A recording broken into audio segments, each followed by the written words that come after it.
बिस्मिल्लाहिर्रहमानिर्रहीम। अस्सलाम वालेकुम नाजरीन, मैं हूं डॉक्टर नुमान अली और आपकी खिदमत में एक नए सेशन के साथ हाजिर हूं। आज की वीडियो का हमारा टॉपिक मुर्गियां हैं।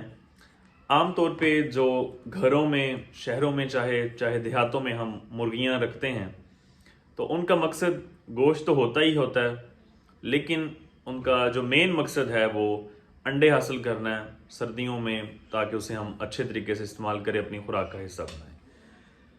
तो उनमें जो मुश्किल पेश आती है लोगों को, जो लोगों ने अक्सर सवाल पूछे हैं मुझसे, वो ये हैं कि जो ही सर्दियां आती हैं तो मुर्गियां अंडे देना कम कर देती हैं। तो अब इसकी वजह क्या है और उसका हल क्या है, सोल्यूशन क्या है? तो आम तौर पे दो वजूहात जो हैं वो ज़्यादातर देखी जाती हैं। एक वजह ये होती है कि जो मुनासिब मुतवाज़न खुराक है उसका ना मिलना, और दूसरी वजह ये होती है कि मिस मैनेजमेंट। क्योंकि सर्दियां हैं तो इस वजह से उनकी मैनेजमेंट में भी थोड़ी सी तब्दीली करनी पड़ती है। बहुत सारे फैक्टर्स ऐसे होते हैं जिनकी वजह से असर जो होता है आखिरकार अंडों पे जाता है। तो दोनों फैक्टर्स को हम वन बाय वन तरतीब से हम डिस्कस करेंगे। सबसे पहली बात तो ये समझ लें कि हम किस मुर्गी को कहेंगे कि अब इसकी जो है अंडे देने की सलाहियत होनी चाहिए, अब इसे अंडे देने चाहिए। तो उसके लिए दो ऐसे फैक्टर्स हैं जो बहुत ज़्यादा ज़रूरी हैं। उनमें से पहला फैक्टर है उम्र का, कि एक मुर्गी को कब हम कहेंगे कि अब ये अंडे देने के काबिल हो गई है। तो उसके लिए हमें कम से कम उसकी जो उम्र है वो 18 से 22 हफ्ते जब होती है, तब हम उसे ये कह सकते हैं ये अंडे देने वाली मुर्गी है, इसे अब अंडे देने चाहिए। अगर नहीं दे रही तो किसी और मसले की तरफ हम देखेंगे कि कोई और मसला है, कम से कम उम्र का मसला नहीं है। दूसरा फैक्टर जो होता है वो होता है वजन का। जब एक मुर्गी का वजन 1 किलो से तकरीबन 1150 ग्राम तक हो जाए तब वो अंडे देने के काबिल हो जाती है। सेम इसी तरह जिस तरह हम जानवरों में कहते हैं कि एक बकरी है या चाहे एक गाय है, उसकी कितनी उम्र हो तब वो हीट में आ जानी चाहिए, कितनी उसका वजन हो, एक आइडियल वजन जिसको हम, जैसे होल्स्टेन फ्रीजियन की हमने बात की थी कि अगर उसका वजन 300 से 350 किलोग्राम तक होता है तो अब इसको हीट में आना चाहिए। अगर नहीं आ रही, उम्र भी पूरी है, तो फिर कोई और मसला होगा, लेकिन ये जो एज है इस उम्र में हीट में आना चाहिए। सेम इसी तरह हमने मुर्गियों में बात की कि मुर्गी का जो वजन है, उसकी जो उम्र है 18 से 22 हफ्ते तक उसका जो है वो उम्र होनी चाहिए और 1150 तक उसका वजन होना चाहिए, तब ये अंडे देने के काबिल हो जाएगी। अब हम बात करते हैं खुराक। मुतवाजन खुराक, चाहे जौन सा भी एनिमल हो, मुतवाजन खुराक देंगे तब ही उसकी अच्छी प्रोडक्शन होगी और अच्छी प्रोडक्शन मेंटेन रहेगी। एक बार अच्छी प्रोडक्शन हासिल कर लेना बाई चांस ये कोई बड़ी बात नहीं है महारत की। प्रोडक्शन को बराबर किसी जानवर से रिदम के साथ लेते लेना, ये है महारत की बात। तो अब उसमें कौन से आमतौर पर फैक्टर होते हैं जिनकी वजह से खुराक की किल्लत होती है और मुर्गी अंडे नहीं देती? इसमें जो ज़रूरी चीज़ें हैं वो है प्रोटीन, एनर्जी और कैल्शियम।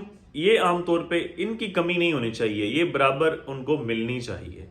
अब लोग क्या करते हैं कि कुछ लोग दाने सीधा खिलाते हैं, सिर्फ दाने। तो अब दानों में गंदम हो तो उसमें एनर्जी तो ज़्यादा है लेकिन प्रोटीन की कमी है। किसी एक भी फैक्टर की अगर कमी होगी तो वो फैक्टर ये वजह बना सकता है कि जो अंडे हैं वो कम हो गए हैं, या जो अंडों का ऊपर वाला शेल है, जो सफ़ेद कलर का छिलका है, वो कमज़ोर हो गया है, जल्दी टूट जाता है। मुर्गी बाज़ औक़ात होता है कि अंडे देते ही अंडा टूट जाता है। तो वो यही वजह होती है कि अगर सारे जो खुराक के हिस्से हैं वो अगर पूरे नहीं हुए तो ये वजह बन सकती है।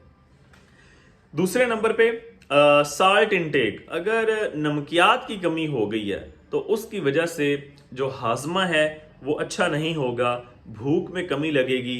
भूख में कमी लगेगी तो प्रोटीन, एनर्जी और साल्ट जितनी चीज़ें उसको ज़रूरत थी अंडा बनाने के लिए वो उसे नहीं मिलेगी, वो उसके जिस्म का हिस्सा नहीं बनेगी। इनडाइजेशन की वजह से, सही हाजमे की वजह से, तो ये भी एक वजह बन सकती है कि मुर्गी अंडे कम दे। तो इसलिए मुर्गियों की खुराक में साल्ट्स का, नमक का, मिनरल्स का इस्तेमाल आप ज़रूर करें। اس کے بعد کیلشیم ایک وجہ ہے کہ اگر خوراک کے اندر کیلشیم کی کمی ہے تو یہ بھی انڈوں کی کمی اور انڈوں کے کمزور، یعنی کہ جو اوپر والا چھلکا ہے سفید کلر کا وہ کمزور ہوگا تو انڈے ٹوٹیں گے، اس کی وجہ بن سکتا ہے۔ تو اب اس کو ہم کیسے پورا کر سکتے ہیں؟ تو اس کے لیے یہ جو چونا آتا ہے، لائم سٹون، سفید چونا، یہ بھی ہم استعمال کروا سکتے ہیں۔ دوسرے نمبر پہ جو بذات خود مرغی کا انڈا ہے، اس کا جو اوپر والا چھلکا ہے وہ بھی کیلشیم کا بہترین اور سستا سورس ہے، تو ان انڈوں کو آپ، ان چھلکوں کو آپ پیس کے گرائنڈ کر کے اس کا استعمال بھی خوراک کے اندر کر سکتے ہیں، یہ بھی بہترین ہے۔ اس کے بعد یہ جو کیلشیم ہے اس نے ابزارب کیسے ہونا ہے، اس نے جسم کا حصہ کیسے بننا ہے، اس کے لیے چاہے کوئی پرندہ ہے چاہے کوئی جانور ہے تو اس کو وائٹامن AD3 کی ضرورت ہے، AD2 کی بھی ضرورت ہے، AD3 کی بھی ضرورت ہے۔ جو 3 ہے وہ زیادہ امپورٹنٹ ہے۔ تو اب کیلشیم اگر موجود ہے لیکن جو وائٹامن AD3 ہے اس کی کمی ہے تو اس کی وجہ سے وہ جو کیلشیم ہے وہ جسم کا حصہ نہیں بنے گی۔ ہم کیلشیم دے بھی رہے ہیں لیکن وہ جسم کا حصہ نہیں بنے گی، تو یہ بھی ایک وجہ ہو سکتی ہے انڈوں کی کمی کی۔ اس وجہ سے جو مرغیوں کی خوراک ہے اس کے اندر جو وائٹامن AD3 ہے پانی میں آپ استعمال کروا دیں، خوراک کے کسی ڈراپس ملتے ہیں، انجیکشنز ملتے ہیں تو آپ خوراک کا حصہ بنا سکتے ہیں۔ اس کے بعد پروٹین کی ڈیفیشنسی، پروٹین کی کمی۔ اب جیسے پہلے شروع میں نے بات کی کہ لوگ اکثر دانوں پہ رکھتے ہیں، دانے وغیرہ تو کھلا دیتے ہیں لیکن پروٹین کی جو کمی ہے وہ دانوں سے پوری نہیں ہوتی، کیونکہ دانے زیادہ تر مین سورس تو انرجی کا ہیں، کاربوہائیڈریٹس کا ہیں۔ تو اس لیے اپنی جو مرغیوں کی خوراک ہے اس میں کھلوں کا استعمال بھی کریں۔ اس میں ہم کھل بنولا کا استعمال بھی کر سکتے ہیں، سورج مکھی کی کھل کا استعمال بھی کر سکتے ہیں، کینولا کھل کا بھی استعمال کر سکتے ہیں، سویابین کی کھل کا بھی استعمال کر سکتے ہیں۔ تو جتنی بھی کھلیں ہیں، اگر ہم کہیں کہ ایک دیسی فارمر ہے تو اس کی مرغیوں نے انڈوں میں کمی آ گئی ہے تو اس میں ہم خوراک جو اگر وہ کمرشل فیڈ استعمال کرتا ہے تو سب سے بہترین ہے۔ کمرشل فیڈ میرے خیال میں 13 نمبر فیڈ ہے جو مرغیوں کے لیے استعمال ہوتی ہے، وہ بیلنسڈ اور متوازن خوراک ہوتی ہے مرغیوں کے لیے۔ اس میں ساری جو جتنے بھی اجزاء ہیں ان سب کو برابر مقدار میں ایک اچھے طریقے سے فارمولیٹ کیا جاتا ہے، تو اگر آپ وہ دے سکتے ہیں تو بہترین ہے۔ اگر آپ وہ نہیں دے سکتے تو کم از کم مرغیوں کی خوراک میں آپ یوں کر لیں کہ 60% مکئی کا دالہ لے لیں، دلیا، اس میں آپ تھوڑی سی کھل جو ہے سرسوں کی، تھوڑی سی کینولا کی، اسی طرح سورج مکھی کی، کاٹن کی، تو اس طرح جو کھلیں ہیں 3-4 وہ آپ اس کا تھوڑا تھوڑا حصہ آپ ان کا مکس کر دیں، تو یہ ایک اچھی، اس میں تھوڑا سا نمک بھی ایڈ کر دیں تاکہ منرلز وغیرہ کی کمی نہ ہو، تو یہ چیزیں آپ ایک دیسی سی خوراک بنا سکتے ہیں۔ اچھا، تو اس طرح ہم کھلوں سے پروٹین کی کمی جو ہے وہ پوری کر سکتے ہیں۔ اس کے بعد جو ملٹی وائٹامنز ہیں، کیونکہ سردیوں کے اندر ٹمپریچر ماحول کا کم ہو چکا ہوتا ہے، جانور کو خوراک کی زیادہ ضرورت ہوتی ہے، اور ہم چاہتے ہیں کہ ہم وہی جو سبزیاں بچی ہوئی چھلکے دے رہے تھے، کچھ بچا کچا تھوڑا سا فروٹ یا آٹا پھینک دیا اور اسی سے مرغیاں چلیں، تو سردیوں میں اس طرح نہیں چلے گا کام۔ سردیوں میں کیونکہ ان کی جو انرجی کی ڈیمانڈ ہے وہ بڑھ چکی ہے، تو ہمیں انہیں زیادہ انرجی، زیادہ پروٹین ہمیں دینی ہے، کیونکہ انہوں نے اپنا باڈی ٹمپریچر بھی مینٹین کرنا ہے۔ ٹھنڈ کی وجہ سے ان کی اس طرح طبیعت بھی خراب ہو سکتی ہے، کسی نہ کسی بیماری کا شکار بھی وہ ہو سکتی ہیں۔ تو اس وجہ سے خوراک کے اندر ملٹی وائٹامنز کا بھی گاہے بگاہے استعمال کریں۔ ملٹی وائٹامن کو چاہے آپ پانی میں ڈال کے استعمال کریں، چاہے آپ کسی خوراک کے اوپر ڈال کے ان کا استعمال کریں، تاکہ جانوروں کا جو ٹمپریچر ہے وہ ماحول کا چونکہ ٹھنڈا ہے تو اس وجہ سے جانوروں کا ٹمپریچر ٹھیک رہے۔ اس کے یہ ہو گئی ساری وہ چیزیں جو ہم نے خوراک کا حصہ بنانی ہے، جس میں ہم نے بات کی کہ ہم کمرشل فیڈ کا استعمال کر سکتے ہیں، غالباً 13 نمبر فیڈ کے حساب سے آتی ہے مرغیوں کی جو خوراک لیئر کے لیے ہوتی ہے، انڈے دینے والی مرغیوں کے لیے۔ اس کے بعد ہم گندم کا دلیا، یا پھر بہتر ہے کہ ہم مکئی کا دلیا، اس میں ہم جتنی بھی کھلوں کا میں نے ذکر کیا ان کھلوں کو آپ مکس کریں، منرلز کو ساتھ مکس کر لیں، تو اس طرح پروٹین، منرلز اور جو انرجی کا بہترین سورس ہم کر کے جانوروں کو دے سکتے ہیں۔ اس کے بعد ملٹی وائٹامنز کی بات کی، کیلشیم کی اگر کمی ہو جائے تو انڈوں کا چھلکا یا پھر جو چونا ہوتا ہے سفید، اس کا استعمال ہم کروا سکتے ہیں۔ منرلز کا علیحدہ سے ہم استعمال کروا سکتے ہیں۔ ملٹی وائٹامنز کا ٹمپریچر کو اچھا رکھنے کے لیے، صحت کو بہتر رکھنے کے لیے، ہاضمے کو بہتر رکھنے کے لیے اس کا استعمال ہم کروا سکتے ہیں۔ یہ ساری چیزیں تھیں جن کا ہم خوراک میں استعمال کریں گے۔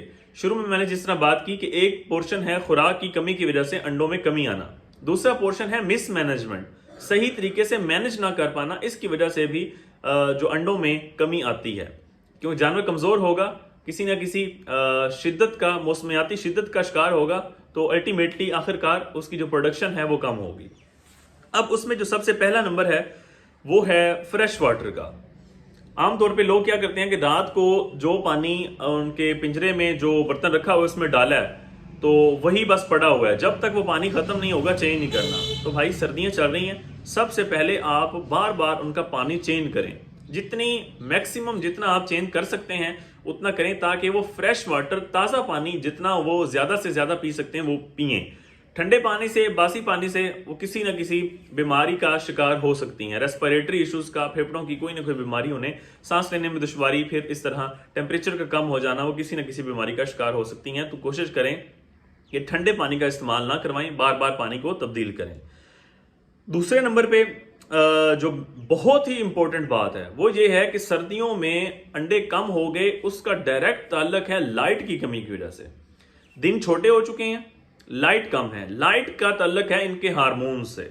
हार्मोन्स रिलीज तब होंगे जब लाइट ज्यादा होगी। अब सर्दियों के अंदर दिन छोटे होने की वजह से लाइट कम है, तो कोशिश करें कि पिंजरों के अंदर ही बल्ब वगैरह का इस्तेमाल करें, एनर्जी की जो ट्यूब लाइट्स हैं उनका इस्तेमाल करें। एक तो उनका टेम्परेचर भी अच्छा रहेगा, दूसरा लाइट की वजह से जो हार्मोन्स पैदा होने हैं, फिर उनकी वजह से अंडे पैदा होने हैं, तो वो हार्मोन्स भी रिलीज होते रहेंगे। तो कम अज कम 14, 15 या 16 घंटे तक, 15 घंटे तक लाइट जरूर होनी चाहिए। आप दिन का हिसाब लगा रहे हैं, दिन आप मुख्तलिफ इलाकों में जो दिन की रोशनी का टाइम है वो मुख्तलिफ होगा, इस वजह से आप खुद ही हिसाब लगा लें कि आपका दिन कितने बजे निकलता है और शाम कितने बजे होती है, अंधेरा कितने बजे होता है। तो टोटल जो लाइट का दुरानिया है वो 15 घंटे होना चाहिए। इससे ये होगा कि अंडों की तादाद में इंशाअल्लाह इजाफा होगा। उसके बाद वैक्सीनेशन। अक्सर लोग क्या करते हैं कि मुर्गियां तो रख ली 50, 60, 70, 100 रख ली घर में ही, पार्ट टाइम के तौर पे, पार्ट बिजनेस के तौर पे, लेकिन वैक्सीन नहीं करवाते। एक बीमारी की मार होती हैं मुर्गियां, एक एंडी बीमारी आई नहीं तो उससे सबने हलाक हो जाना है। सारी जिन्होंने प्रोडक्शन जो बच भी गई हैं उनकी प्रोडक्शन भी जीरो हो जानी है। दोबारा प्रोडक्शन बढ़ाने में काफी टाइम लगेगा। सस्ती वैक्सीन है, कोई ज्यादा खर्चा नहीं है। एक मुर्गी, 2-3 मुर्गियों की भी कास्ट नहीं है। अगर आपके पास 100 मुर्गियां हैं तो 2-3 मुर्गियां की कास्ट आप बर्दाश्त करें और इनकी वैक्सीन जरूर करें। उसमें आप एंडी, जिसे न्यू कैसल डिजीज फार्मर की जुबान में बात करें तो रानी खेत की बीमारी कहते हैं, जिसमें ये होता है कि जानवर मुंह खोल के ऊपर मुंह करके सांस लेता है, जिस्म आकड़ जाता है, ठीक है, पर आकड़ जाते हैं, तो जो बीठे हैं उनका कलर चेंज हो जाता है, सब्ज कलर की बीठे आना शुरू हो जाती हैं और आखिरकार जानवर की डेथ हो जाती है। तो ये जो बीमारी है इंतहाई खतरनाक है, वायरस बीमारी है। इसका इलाज फिर इतना पॉसिबल नहीं है, इतना मौसर नहीं है वायरस बीमारी का। जिस तरह कोरोना बीमारी थी, वायरस बीमारी थी, इलाज इतना मौसर नहीं था, परहेज से काम चलाना पड़ता है, वैक्सीन से काम चलाना पड़ता है। तो एंडी की वैक्सीन करें। उसके बाद IBD, ये भी बहुत ही खतरनाक बीमारियां हैं, तो अंडों के हवाले से भी तो इनका इफेक्ट है। तो ये इन बीमारियां जो है इनकी भी वैक्सीन करवाएं। तो 3 टोटल बीमारियां जिनकी वैक्सीन बहुत जरूरी है। उसके बाद डिवर्मिंग, पेट के कीड़ों की दवाई जो है इसका भी इस्तेमाल करवाएं। और गाहे बगाहे अपने जो चिकन है उनको देखते रहें, कोई 10-12 फलाक में से उठा के देख लिया उनका पूरा जिस्म टटोला कि कहीं उन्हें कोई चिच्चड़ वगैरह, कोई जुएं वगैरह तो नहीं है, तो उनके लिए आप कोई ना कोई इंतजाम करें। उसके बाद टेम्परेचर कंट्रोल करें। सर्दियों में अगर टेम्परेचर बहुत ज़्यादा, चूंकि अब ठंड पड़ रही है, दिसंबर का आखिरी जो दिन है वो चल रहे हैं, ठंड बहुत ज़्यादा होती है, तो टेम्परेचर को मेंटेन करें। वो आप एनर्जी जिस तरह बल्ब लगा के भी कर सकते हैं और कोई और सोर्स, हीटर लगा के, आग जला के, तो टेम्परेचर को भी आप मेंटेन करें। ज़्यादा सर्दी की वजह से भी किसी न किसी बीमारी का शिकार होके फिर आपकी आखिरकार जो प्रोडक्शन है उस पर इफेक्ट आएगा। तो ये थी जी आज की हमारी वीडियो अंडों के हवाले से, मुर्गियों के हवाले से, तो इनकी प्रोडक्शन किस तरह बढ़ानी है। उम्मीद करता हूँ कि आपके लिए आज का सेशन बहुत ही मुफीद कुन साबित हुआ होगा। किसी भाई का किसी किस्म का बकरियों के हवाले से, मुर्गियों के हवाले से, बड़े जानवरों के हवाले से, डॉग कैट्स के हवाले से कोई क्वेश्चन हो, आप कमेंट सेक्शन में पूछ सकते हैं। बहुत शुक्रिया।